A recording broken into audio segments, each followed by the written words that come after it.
आज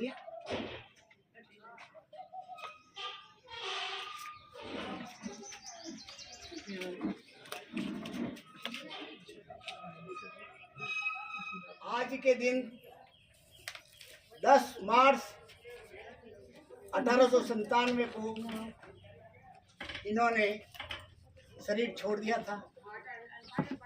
66 वर्ष तक जीवित रहे। अपने पति ज्योतिबा फूले के सानिध्य में इन्होंने वर्क किया।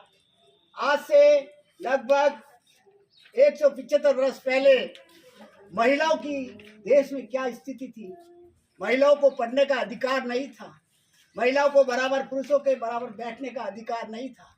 महिलाओं के साथ में जास्तियाँ जुल्म बहुत होते थे और शिक्षा में महिला को पढ़ने के लिए बिल्कुल मनाही थी। हमारे धर्मशास्त्रों में शिक्षा महिला के लिए बिल्कुल बंद थी। ऐसी स्थिति में आपके पतिदेव ज्योतिबा फूले और इन्होंने संकल्प लिया कि महिला जागृति, महिलाओं के लिए वर्क करेंगे। इन्होंने गरीब, असहाय, पीड़ित महिलाओं के लिए, विशेषकर जिनके आगे पीछे नहीं था, उनका छात्रावास खोला। 1848 में पहला स्कूल खोला पूना में और उसके बाद दूसरा, तीसरा, जहाँ पढ़ाने के लिए, जैसे आज हमारे चीफ गेस्ट नूतनवाला कपिला जी जो नूतन पहल महिला संगठन के अध्यक्ष भी हैं, इन्होंने भारत राजस्थान सरकार ने बेटी बचाओ बेटी पढ़ाओ के अभियान में इनको जिला एसएमएल मतलब ब्रांड एम्बेसडर बनाया। इसलिए स्वागत तालियां बजाएं। आज हमारे बीच में प्रजापिता ईश्वरीय विश्वविद्यालय उदासीन रहती है।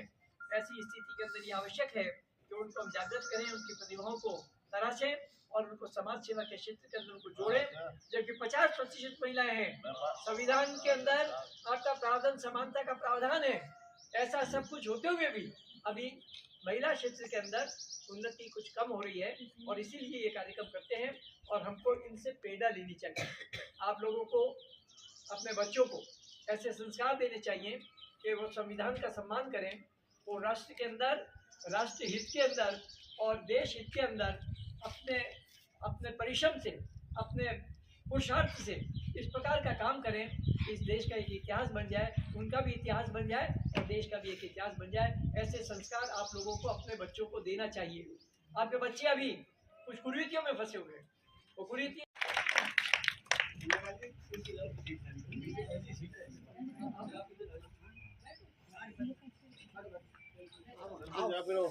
महिलाएं आ जाइए। सबको दो एक चाय पहनो। आप पहले अरे एक कुर्सी लाते, एक मिनट आ जाओ बेटा, सभी आ जाओ। घूम तो काटने की जरूरत को नहीं है बेटा, है बाद में लो पुष्पा जी आप भी लो। एक बार एक छुट्टी मिला यार, दिन बाद में तो ये एक लो बेटा थैली लेंगे।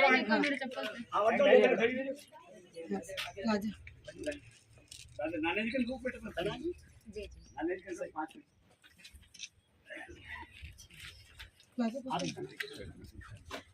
आप पहना मिश्रा और माला लिया लो, आप आगे जाना, माले पहना।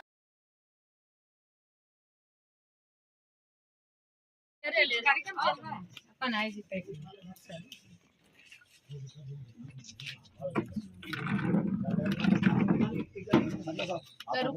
एक मिनट, एक फोटो लेना था। एक मिनट,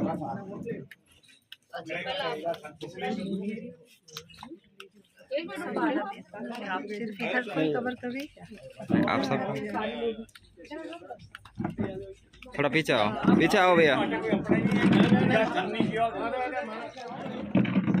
ए बेटियां सब आ जाओ, फोटो ले ग्रुप आ जाओ, सब आ जाओ। अरे बेटा सब आ जाओ, सब आ जाओ, सब आ जाओ। पर एक बार फोटो लगाओ, सब आ जाओ। आप कहने लगे इतना हो, इधर आ जाओ। अपनी फोटो ले ली अच्छी है। माला फेरा दो सर। हाँ, 1 मिनट फोटो ले रहे बच्चे आगे आ जाओ। एक मिनट रुको, बैठो तो बैठो तो। बच्चे को बैठ दो, आजा बेटा।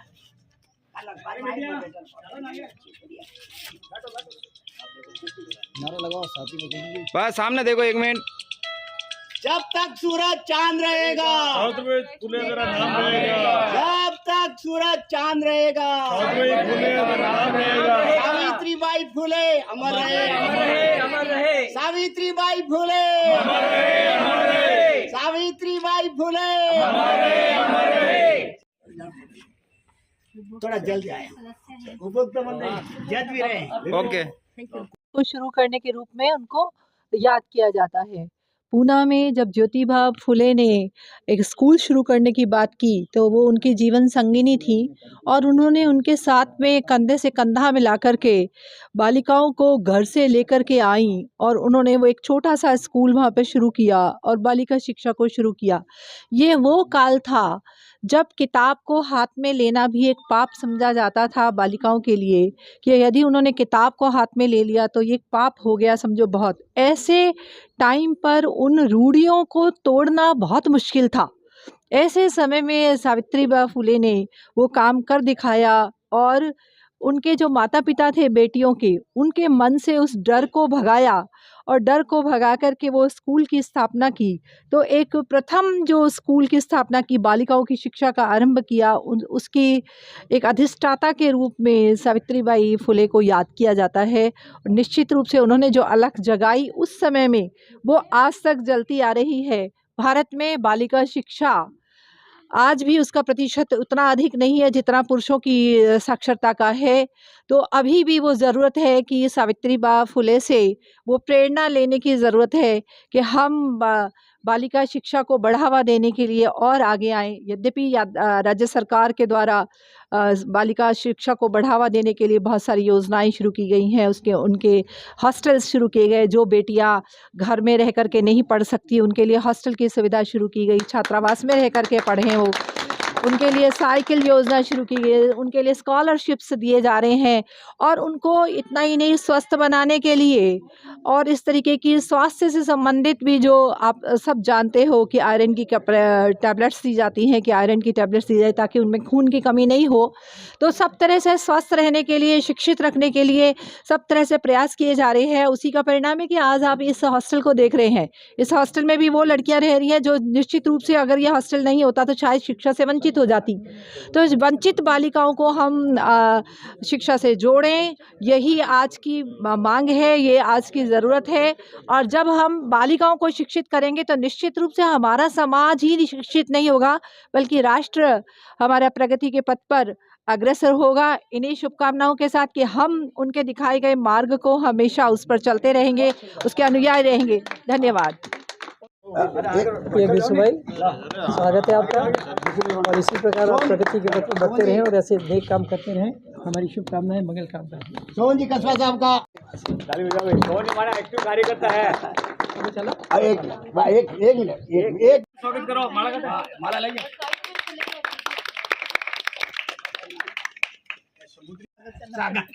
हाँ हाँ स्वागत करो बैनर।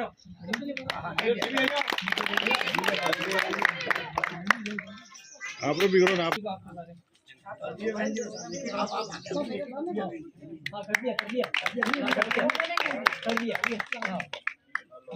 बेटा ये किन तुम ये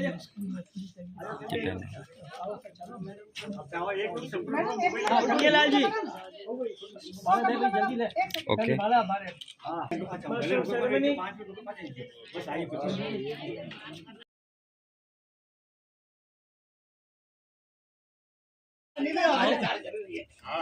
अरे फोटो दे देना, स्वागत करें। एक लेकर स्वागत कर लिया, झंझा नहीं। और महिला शक्ति को मैं नमन करता हूँ, सावित्रीबाई फुले को मैं नमन करता हूँ। एक ही है सा कि आपने महिलाओं को, अपने बच्चों को शिक्षा और संस्कार पे ध्यान दें। इतना ज़्यादा तो नहीं कह सकता हूँ मैं, बाकी मैं एक छोटी सी प्राइवेट नौकरी 32 साल तक करता हूँ और करता ही आ रहा हूँ। अब मैंने एक आपके मनोरंजन के रूप में कदम धराए, इसमें सही है या गलत ये मुझे भी पता नहीं। धन्यवाद।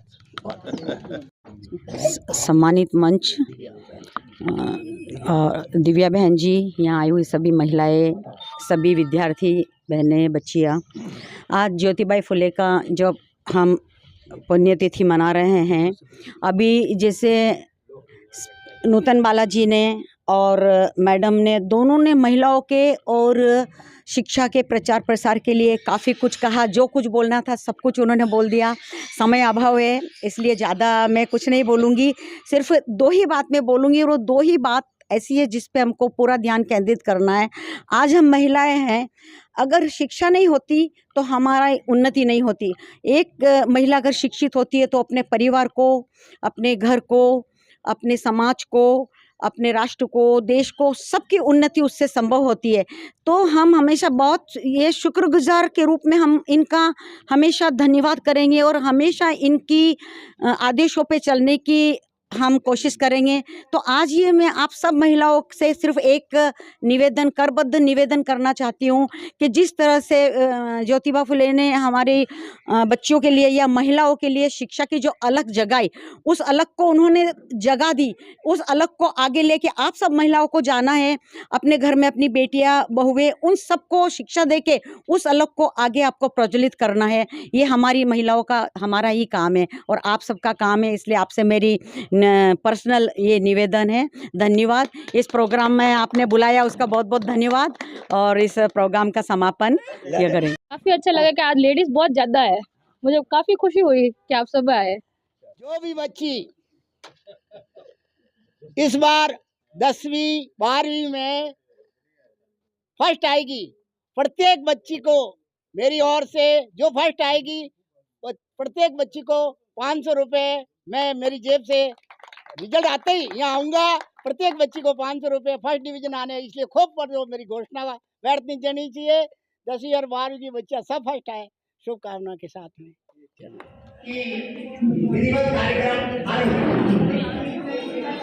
सबसे पहले तो मैं संगीता जी का स्वागत कर रही हूँ हम सब महिलाओं के बीच में, जो बाल आयोग की अध्यक्ष है।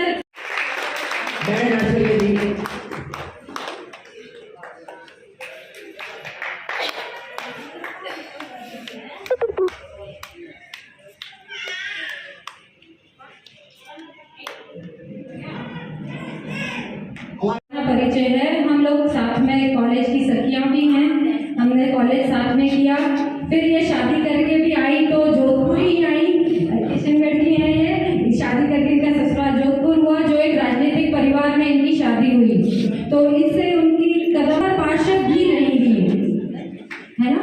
ये तो मैं